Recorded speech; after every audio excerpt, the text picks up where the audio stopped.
and welcome to Ellen Ruth Soap. I'm Ellen, and today I'm not making soap, I'm making bath bombs. Really fun. I'm so excited to do these cupcake bath bombs because I found these gorgeous little paper cups. Aren't those beautiful? So I'm going to pack those with the bath bomb base, and then I'm going to do a meringue frosting on these. So I have my meringue powder, got my powdered sugar. We're going to make frosting. I'll pipe it down with my Wilton, 1M frosting tip to top these cupcakes off. Oh, I'm so excited to do this. So for the fragrance today, I'm going to use this dupe of Love Spell. It's called Loving Spell from Nature's Garden, and this smells fantastic. I've soaped with this before. It smells fantastic, so I wanted to do it in a bath bomb. So with that color, it's very citrusy and bright. I'm going to be using a little bit of this tangerine mica from Be Scented, along with some goldenrod mica from Be Scented. So this is just going to be bright and citrusy, and after I do the piping on top, I may put some little party sprinkles on top just to bring this right up over the top. I'm excited to do this today. I will be sharing the full recipe for the bath bomb base and the frosting in the description box below. So I'm going to get everything pulled together, get my hair pulled back, get everything sanitized and ready to go, and let's make some beautiful bath bomb cupcakes. All right, I've got everything cleaned and ready to go here, and I'm going to start with measuring my dry ingredients. So the first thing I'm going to measure and set off to the side is my citric acid. I'm doing 41 ounces of citric acid. So I just want to get that measured and out of the way, and then we'll move on to the rest. So I've got my scale tared out with my thing on here.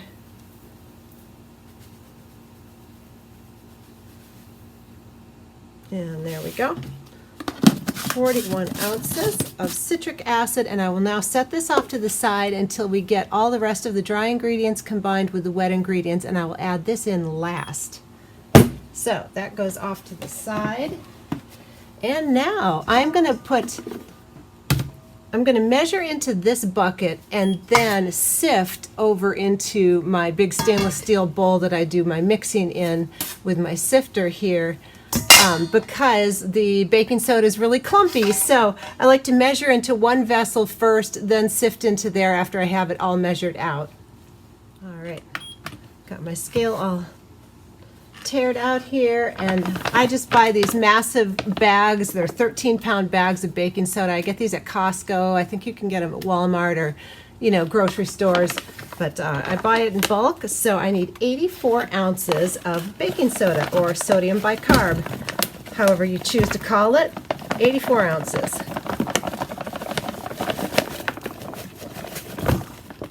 And you can see how clumpy it is.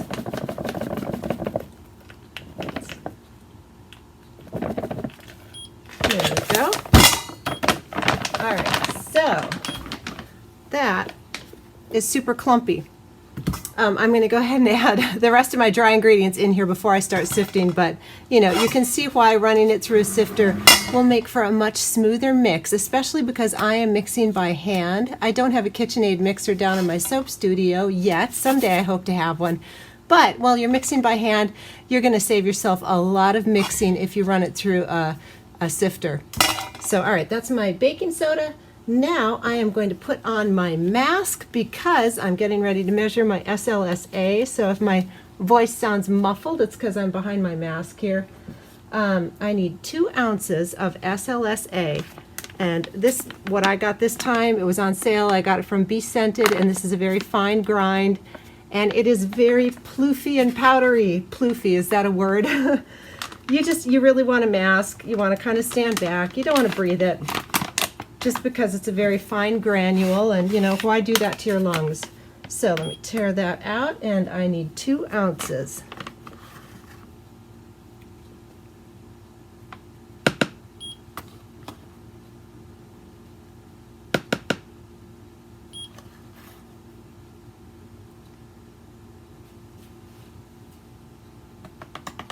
There we go. 2 ounces of SLSA, and now I need 4 ounces of Cream of Tartar, and I buy this from Amazon in bulk. That's the one I get. All right, tear my scale out and get 4 ounces Cream of Tartar. And Cream of Tartar is, it's a caking agent, I guess. It helps hold the bath bombs nice and firm. It makes for a smooth finish. I think it's wonderful in bath bombs. So it's a great ingredient.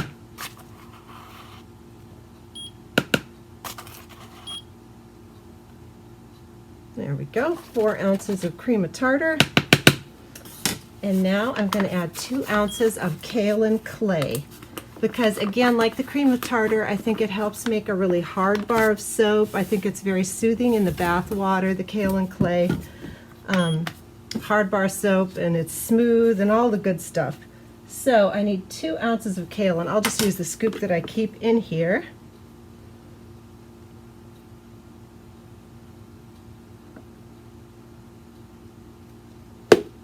And again, I'm going to keep this mask on until I get done sifting the ingredients into my big bowl and have my wet ingredients combined. Until that point, that SLSA can kind of puff up on your face, and it just makes you, you know, cough and sneeze, and, you know, why bother with that irritation? You don't need that. So, all right, we got the Kaolin Clay in there. Citric acid is off to the side. There. This is the dry ingredients along with the citric acid over there.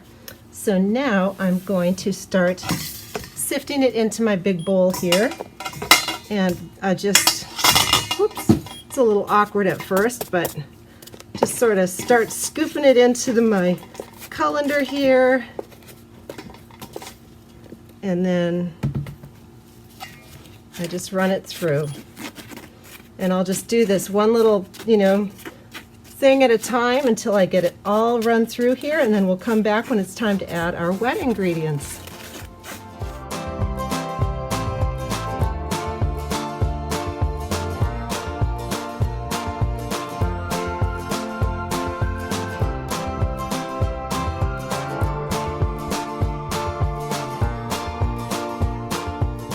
It's sifted all in here, and it's time for our wet ingredients. I already have them measured out. Kind of looks like orange juice, doesn't it? Like, that's hilarious to me. That's the fragrance oil that I'm using today. That Loving Spell is very yellow, and it kind of smells like orange juice. It's really wonderful. So what's going on in this little cup is 1 ounce of shea butter and 2 ounces of jojoba oil. I got the shea butter melted out of the jojoba oil. This has 1 ounce of polysorbate 80.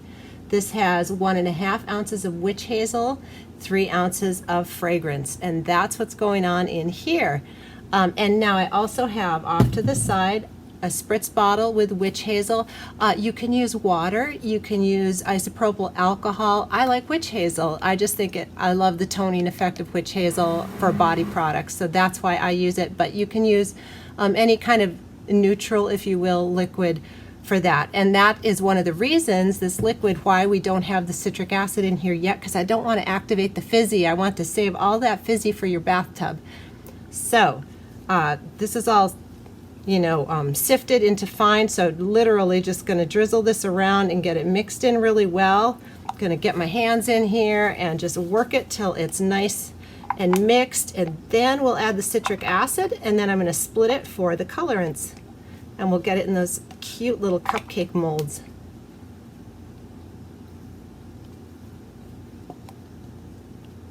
Boy, that loving spell, it is a smell.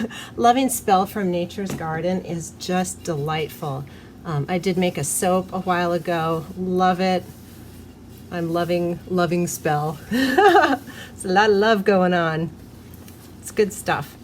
So these little paper cups that I'm using today, I'm going to be packing this base in there and mounting it up. I'll let them sit overnight, and then we'll come back tomorrow and do the frosting on the top. And they'll stay in those cups. They're there. That's just where they'll live. And then when it's time to use your bath bomb, you literally just, you know, put your finger on the bottom and pop the bath bomb out. I mean, you could throw the whole thing in your bath if you wanted, but the paper, you know, is in there and it's just going to dissolve out. But they pop out of the little cups really easy when it's time to use them, so no big deal. So I'm just literally going to work this until I get a nice fine sandy, you know, sandy grain texture, and then we'll get to moving on. And you know, I was a little generous on the liquid portions. If this is too wet after I add the citric acid, no problem, just add a little bit more of your baking soda. Will be, you know, if it's too wet, add some baking soda. If it's too dry, you spritz with the Witch Hazel or whatever liquid you're using.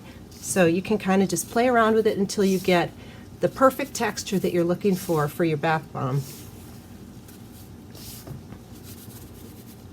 Also, I just want to say, because I am a no-waste kind of girl, you guys know me, I like to save my soap scraps and rebatch and all that. If you ever make a bath bomb and they don't hold, it just doesn't work out right, or it gets activated too early or whatever, don't throw it away. It still makes wonderful bath salts, you know. Just crumble them up, put them in a jar, and save them for, you know, a bath. They don't have to be beautiful. In other words, it's not a waste. All these wonderful ingredients, if they don't come out exactly how you want, it's still good stuff. So no wasting.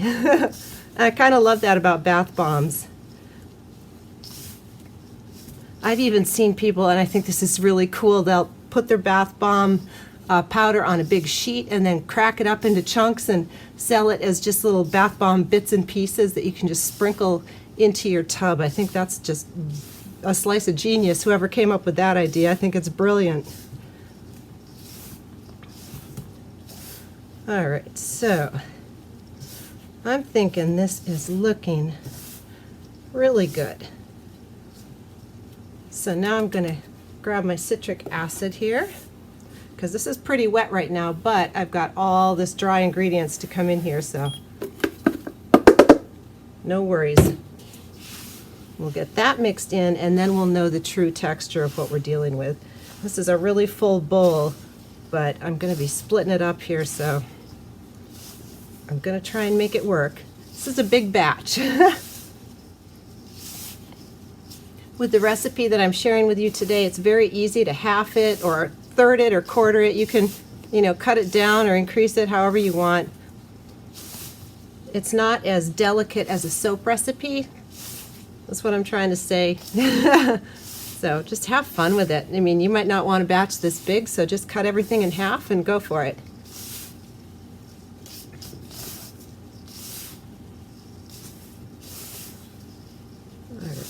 This is probably, I mean, that's beautiful. Actually, this is quite perfect. It's kind of like wet sand, so I'm going to grab a little handful here, squeeze, and it holds when I bonk it, but I can still break it apart. I'm actually loving this texture.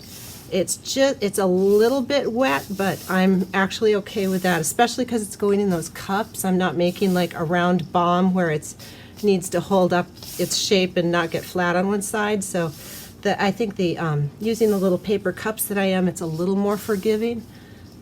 So I am going to split off for our colors now. And I'm actually not going to weigh it out. I don't need to be quite that specific. I'm just going to eyeball it here. I just want both of these wonderful citrus colors represented. So let's see. Yeah, I think maybe I'll put a little more over here. All right, we'll call that split. Now let me get my mica.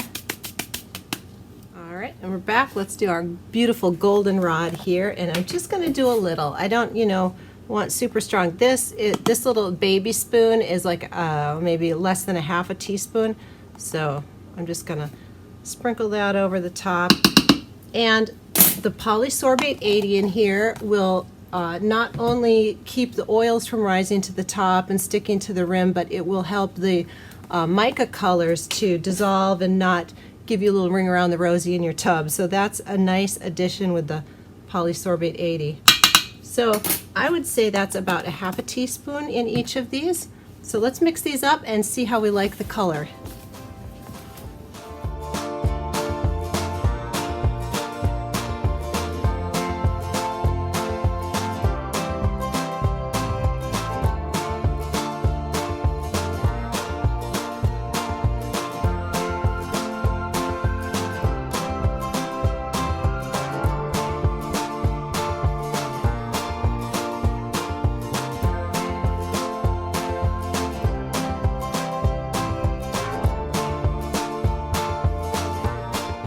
right, I've got them all mixed. I think they're beautiful. They kind of look like lemon and orange sherbet to me, which I think is wonderful. Kind of goes with the smell. So, all right, let's grab a little cup here, and I'm going to just kind of tip it sideways here and pack on the side, and then I'll come over here and pack on the other side, and then we'll just sort of mishmash it all together. Get a little sprinkles of each. Okay, and these are, you know, they're a little delicate on the sides, so you want to press evenly so you don't get it, you know, oblong shaped. So just press down and keep the roundness to it.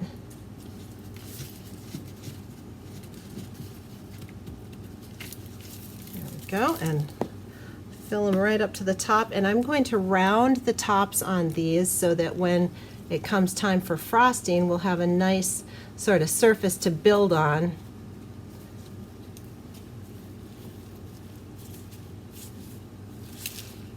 And just kind of pressing down here. There we go. That's looking good. All right.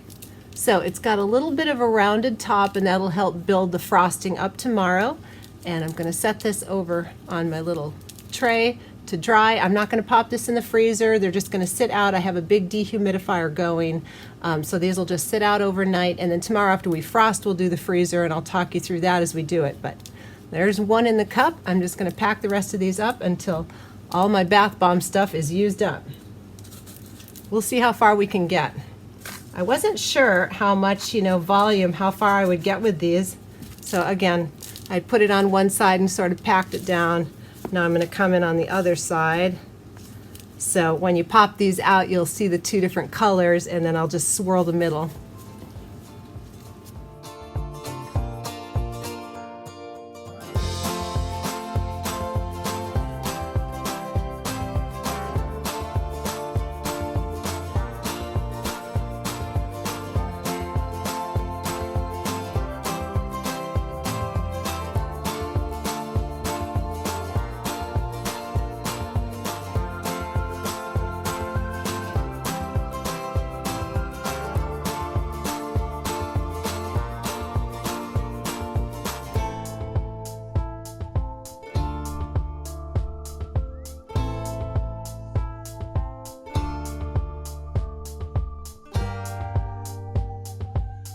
Alright, it's the next day, and it's time to make my frosting for these little cupcakes. They sat overnight near my big dehumidifier, so they are really nice and firm. Anyway, I've got them set off to the side. So I kind of consider making my bath bomb frosting, it's a little bit like baking for me.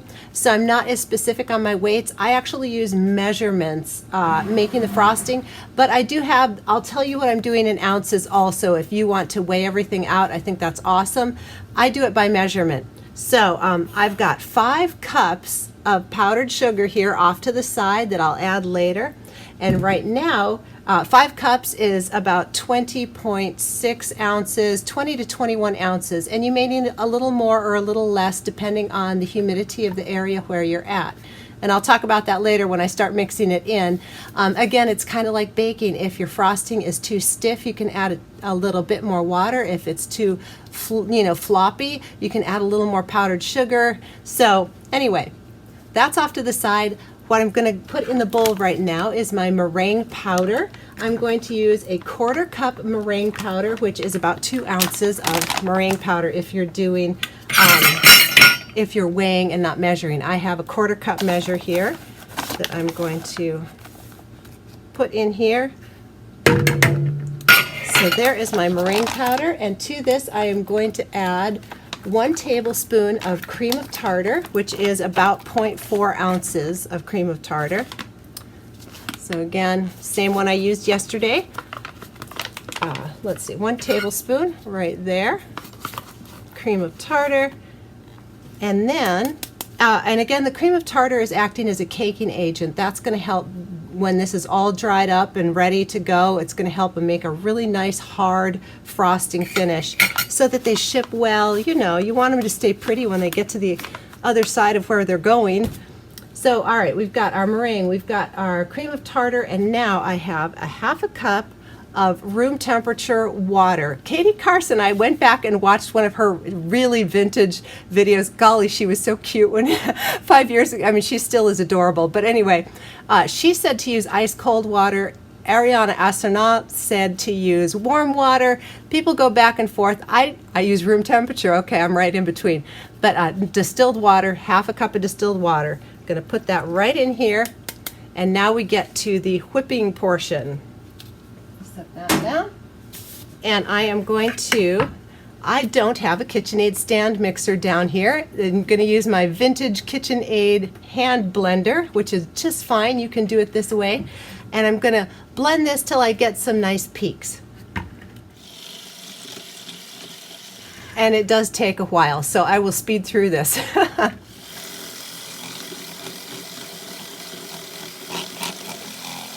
All right, I've been blending for a few minutes. It's still extremely liquidy, but one of the things you can do is I'm going to start adding just a couple tablespoons of my powdered sugar in here to give it a little texture and hopefully get it to thicken up. So there we go, 3 tablespoons of the powdered sugar, and I'll keep blending. All right, it's been about 5 minutes, and we're at about the consistency of maybe cream, thick cream. So it's starting to come together, but it does take a while. Patience is the key. All right, it's been about another 3 minutes, and I'd say we're at about maybe sour cream consistency. I'm trying to or yogurt. I'm trying to think of a descriptive word, but anyway, it's getting there. So I am not going to go for the full stiff peaks that some people do. I actually want, for me, I like it a little bit denser. So I'm going for soft peaks, and then I'll start adding in my other ingredients. So probably another 3 to 5 minutes and we'll get there. All right, I have got very soft peaks right now. You can see it's a little drippy. I don't know if you can pick it up, but very soft. But I am going to go ahead and start adding in some ingredients now. And this is just a personal thing. I have made the stiff peaks with my meringue before, and you know, done like a true meringue top, and I found that it cracked a little easier. I wasn't happy with, as it dried out, I felt like it got more cracks. So for me, and maybe it's just my Tennessee humidity or whatever, if I keep the meringue consistency a little bit denser and make it more of, I guess, a buttercream style frosting, I don't get as many cracks, and I just think it has a glossier finish for me. So it may be a regional thing, I don't know, but that's what I'm thinking. So I'm going to put my mask on now, because the next ingredient, sorry if my voice sounds muffled, is a 1/4 cup of SLSA. And I'm going to be using my bee scented SLSA again in here, and of course that makes it really nice and bubbly in the bathtub, which, you know, we love that. So I'm going to add my 1/4 cup in here, which again is about 2 ounces if you want to go by dry weight. Pop that in there. Okay, that's very poofy. Masks are a good thing when you're dealing with this product. So we got that in there, and now I will add a little bit more of my powdered sugar, and I'll use my 1/4 cup, and I'll just put a couple in there and just do a little at a time. You know, we don't want to just plump the whole thing in there. First of all, it would just poof up when you did your blender, but second of all, you know, I may not use this entire thing. I probably will, but you know, just kind of get a feel for it. So I'm going to hand stir this a little to get the SLSA stirred down in there, and once it's wet, it's not going to irritate your nose and lungs anymore. There we go. You just don't want any of that powder puffing up at you, because it'll tickle your nose like crazy. So let me get this blended, and now I'm going to put this over here because I'm not ambidextrous. I'm just going to be adding in 1/4 cup measures of powdered sugar slowly.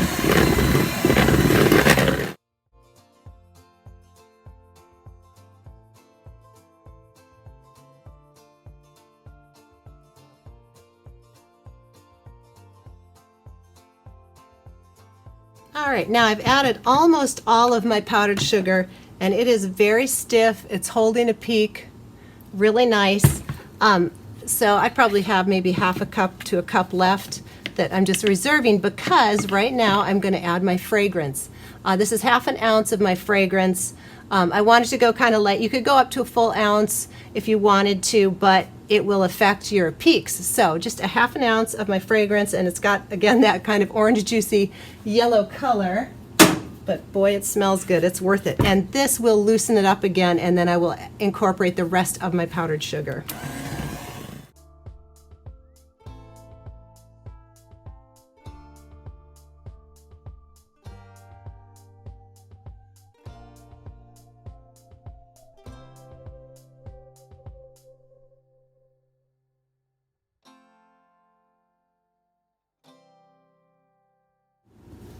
And I'm going to do the yellow, that goldenrod yellow in here. So when I put it in the piping bag, I'll try to get half on one side and half on the other, so it will have a little stripe going down is my hope.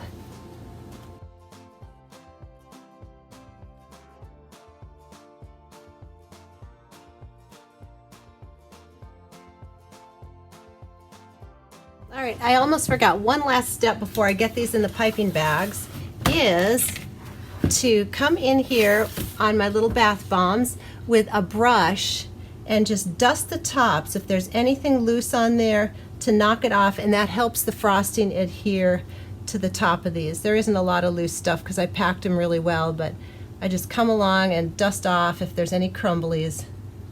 It just helps. If for some reason your piping doesn't adhere to the top of your cupcakes and you get them all done and they're dried and the tops pop off, don't worry about it. Just a little dollop of melt and pour soap and set it right back on there, and it'll be locked in place. So you know, if you dust the tops and have a good kind of wet consistency on your meringue, it should adhere. But if it doesn't, don't worry, it's not a waste. All right, let me get this in the bag and we'll get to piping.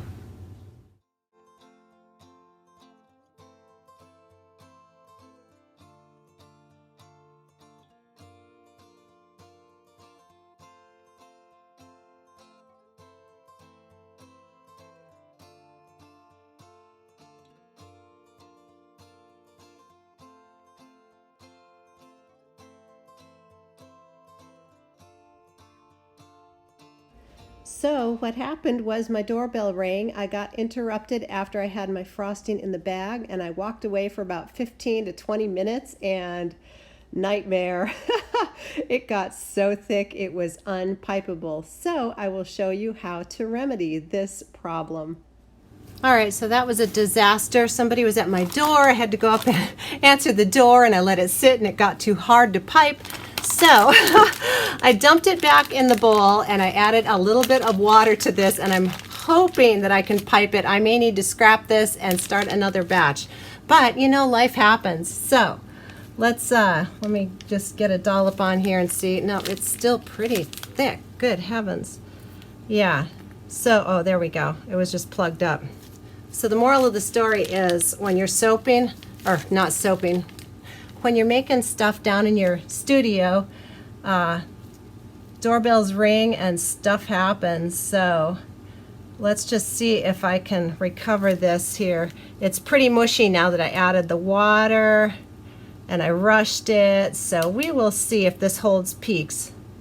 And if not, you know, I'll whip up another batch of frosting and bring you along with me. So that's why it's all one color now, because I threw it back in the bowl and mixed the two colors together. All right, let's just see if we can muscle through here. Hate to waste good ingredients, and it smells amazing. So we will see. Moral of the story, don't walk away on your bath bomb frosting. I've only ever had that happen to me one other time, when I was soaping after I had added the lye solution, and it was really a bummer. I ended up rebatching, but you know, again, life happens, and that's just the way it goes sometimes.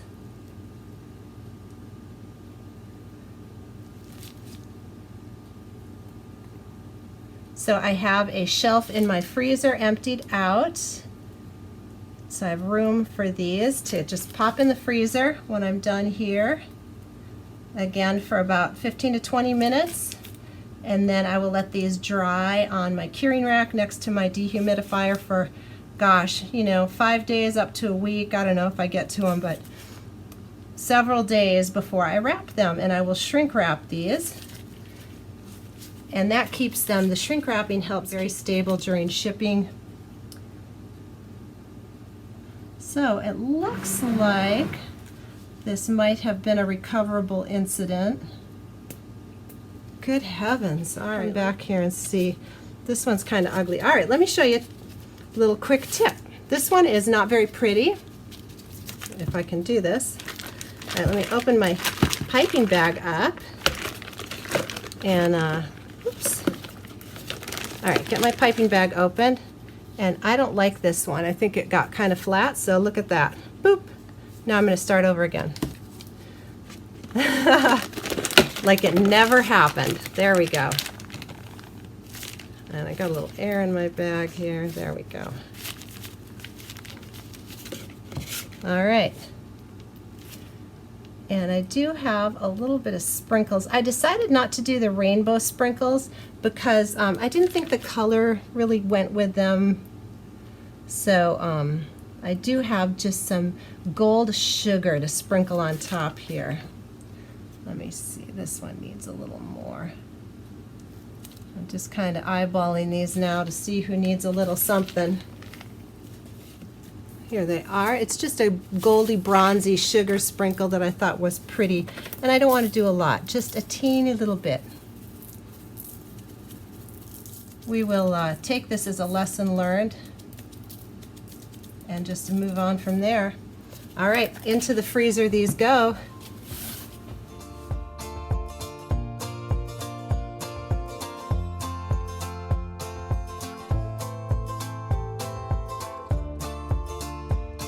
All right, so here is the finished bath bomb cupcake. Aren't those beautiful? Even the frosting didn't come out two-tone like I liked, but I think it's so fun. And it's on there nice and sturdy. It adhered to the bath bomb because I dusted them off. But if you have concerns about using a sugar product in your bath, I know some people are worried about yeast infections and things like that. Well, what you can do is just use your, I'm not going to do it because I want it on there, but you can just, it'll pop right off the top of there. And I have some left over here from a batch. I'm going to show you, use it like a sugar scrub. Just use it in the shower. Take that like a little soap cupcake, even though it's not soap, and I'll show you, it lathers up like a dream. It's really nice. So get it like a puffy scrubber and use your frosting as a sugar scrub. So here it is. I'm going to just, and it bubbles up nice, and it's got a little bit of exfoliating in there because of the sugar has a little bit of granules. It feels soft and it bubbles. So that is what I would recommend. I mean, I'm not really getting a lather here, but there you go. The SLSA in there will make a nice little bubbly lather. So if you don't want it in the bathtub, don't throw it away. Use it as a sugar scrub. Your hands will feel really soft afterwards, and there you go.